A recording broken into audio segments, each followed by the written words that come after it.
చెప్పాలి. Telangana gazetted officer association formation దగ్గర నుంచి మీరు మొదటి నుంచి చూశారు. తర్వాత మీరు మొదటి ఉద్యమంలో 69 ఉద్యమంలో ఉన్నారు. తర్వాత 2001 తర్వాత 2009 తర్వాత జరిగిన కీలకమైనటువంటి ఉద్యమంలో ఉన్నారు.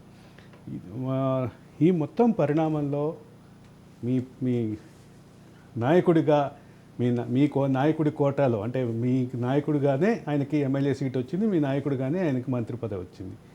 అటువంటి నాయకుడికి ఆయన నియోజకవర్గంలోనే ఎంప్లాయీస్ అండగా నిలబడిన పరిస్థితి చూస్తున్నాం. రెండో పక్క ఆయనకు మీద ఉన్నటువంటి వివాదాలు, ఆ వివాదాలకు సంబంధించినటువంటి విశ్లేషణ, అవి ఏ రకంగా కేసీఆర్ పరాజయానికి ఓవరాల్గా భాగమైనటువంటి అంశాలను మనం మాట్లాడుతాం. సుభద్రారెడ్డి గారు, అసలు ఎట్లా ఉంది కేసీఆర్ పాలన ఓడిపోవడానికి శ్రీనివాస్ గౌడ్ పాత్ర? ఇప్పుడు నేను అది చెప్పినటువంటి అంశాల చుట్టూ ఎట్లా చూడాలి? అసలు టీఆర్ఎస్ ఎవ్వరికి ఎప్పుడు ఏమీ పని చేయలేదు. వాళ్ళు దోపిడీ కొరకు మాత్రమే వాళ్ళు గెలిచిండ్రు, కానీ పని చేద్దాము ప్రజల కోసం మాత్రము ఏమి చేయలేదు. అది కాక పోరాట వాళ్ళ తొలిమల్లి దేశ ఉద్యమకారుల కొరకైతే ఇంకా అసలే అపాయింట్మెంట్ కూడా దొరకలేదు. నేను విఆర్ఎస్ తీసుకొని నేను టీఆర్ఎస్లోకి పోయినా. నేను తెలంగాణ ఉద్యమకారిని కాబట్టి నా తెలంగాణ నాకు కావాలి అనే గట్టి దాంతో ప్రభుత్వోద్యోగం నుంచి విఆర్ఎస్ తీసుకొని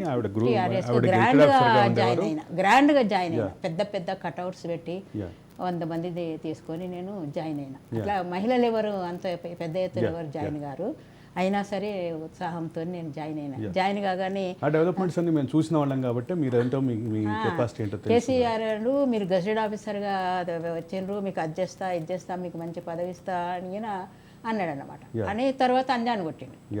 ఏమి పదవి ఇవ్వలేదు. మనం ఎక్కడికన్నా కొట్టి కార్యకర్తగా పోతే మనం ఎవరితోనేమి మనం మాట్లాడలేము.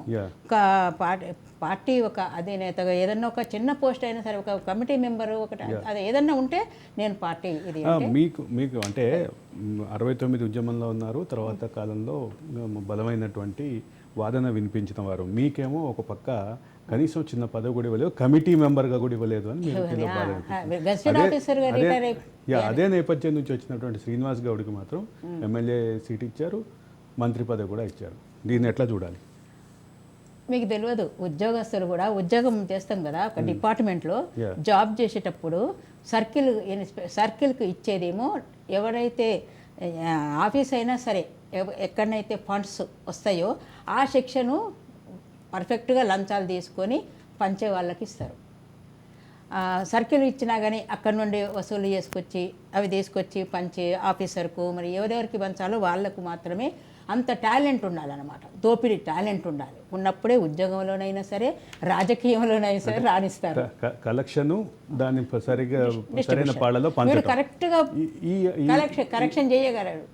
ఇది దీంట్లో శ్రీనివాస్ గౌడ్కి బాగా ఎక్స్పీరియన్స్ ఉండొచ్చు. అందుకొరకే అంత వెంటనే కేసీఆర్ గారు ఈయనైతే మంచిగా వసూలు చేసుకొస్తాడు, నాకు పంచుతాడు, ఆయన బాగుపడతాడని అలాంటి వాళ్ళని ఎన్నుకున్నారు.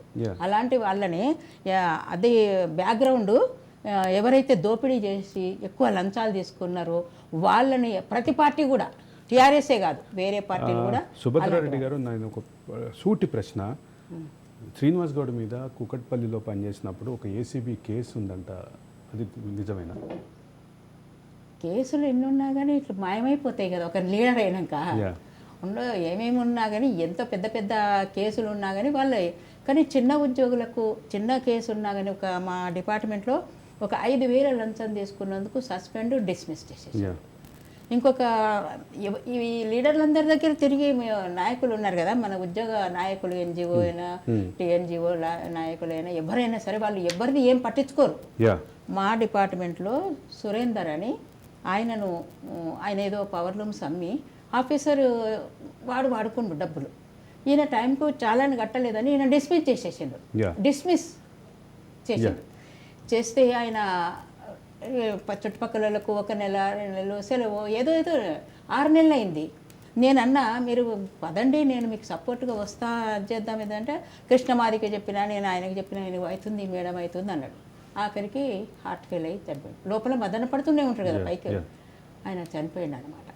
ఆ రోజు నేను ఒక పాట రాసిన జీపులో, నేను ఆయన చావుకుపోతూ రాసిన.